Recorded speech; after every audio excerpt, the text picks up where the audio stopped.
গণঅভ্যুত্থানে হাসিনা সরকারের পতনের পর থেকে ভারতের সঙ্গে বাংলাদেশের সম্পর্কের অবস্থা তেমন ভালো যাচ্ছে না।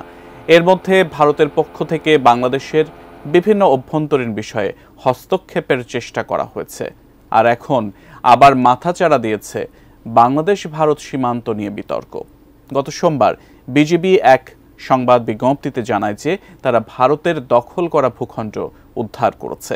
তবে বিএসএফ বিজিবির এই প্রতিবেদনকে ভিত্তিহীন বলে দাবি করেছে। আরো বিস্তারিত জানাচ্ছেন শিহাব ইসলাম।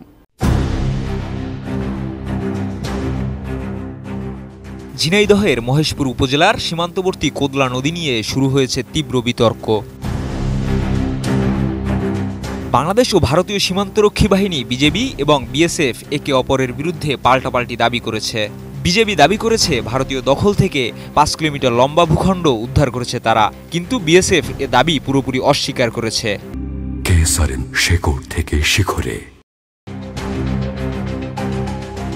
বাংলাদেশের বিজেপি জানিয়েছে কোদলা নদীর ৫ কিলোমিটার ভূখণ্ড ভারতের দখল থেকে উদ্ধার করেছে তারা।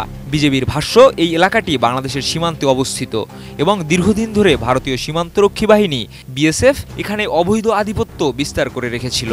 তবে বিজেপির এই ভূখণ্ড উদ্ধারের দাবিকে ভিত্তিহীন ও দায়িত্বজ্ঞানহীন বলে আখ্যা দিয়েছে বিএসএফ। বিজেপি জানায়, কোদলা নদী বাংলাদেশের মাটিলা এলাকা থেকে দক্ষিণ দিকে বিস্তৃত হয়ে ভারতীয় সীমান্ত পর্যন্ত চলে গেছে। ১৯৬১ সালে প্রণীত মানচিত্র অনুযায়ী এই নদী বাংলাদেশের অভ্যন্তরে অবস্থিত। স্থানীয়রা জানান, স্বাধীনতার পর কোদলা নদীর বাংলাদেশ অংশে বিএসএফ আধিপত্য বিস্তার করে, ফলে কৃষকরা চাষাবাদ করতে এবং জেলেরা মাছ ধরতে যেতে পারতেন না।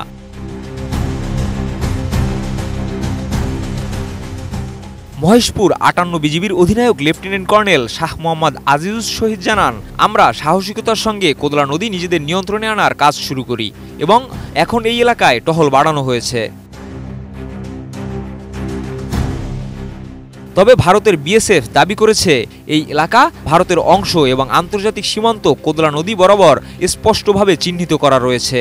বিএসএফ জানিয়েছে তারা দীর্ঘ কয়েক দশক ধরে এই এলাকায় দায়িত্ব পালন করছে এবং ১ ইঞ্চি জমিও কেউ দখল করেনি।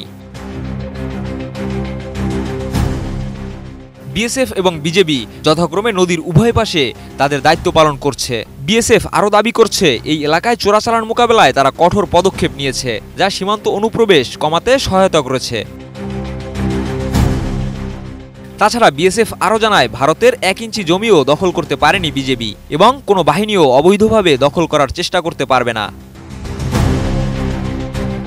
বিএসএফ এমন দাবি করেছে যে বিজেপির দাবির উৎস হিসেবে ৫৮ বিজিবি ব্যাটালিয়নের নবনিযুক্ত commanding officer lieutenant colonel Rafiq ইসলামের নাম উল্লেখ করা হয়েছে। তবে বিজেপির পক্ষ থেকে বলা হয়েছে ভারতের দাবি ভুল। ভারত যাকে কমান্ডিং অফিসার বলে দাবি করছে, এ নামে কোনো কমান্ডিং অফিসার সেখানে নেই। বর্তমান commanding officer lieutenant colonel Shah Mohammad Azizus Shahid, তিনি সোমবার ৫ কিলোমিটার পুনরুদ্ধারের কথা গণমাধ্যমকে জানিয়েছেন। বিজেপি বিএসএফ এর মধ্যে এমন বিতর্ক নতুন নয়, তবে এর ফলে সীমান্তে উত্তেজনা আরও বৃদ্ধি পেতে পারে। শিহাব ইসলাম, এটিএন নিউজ।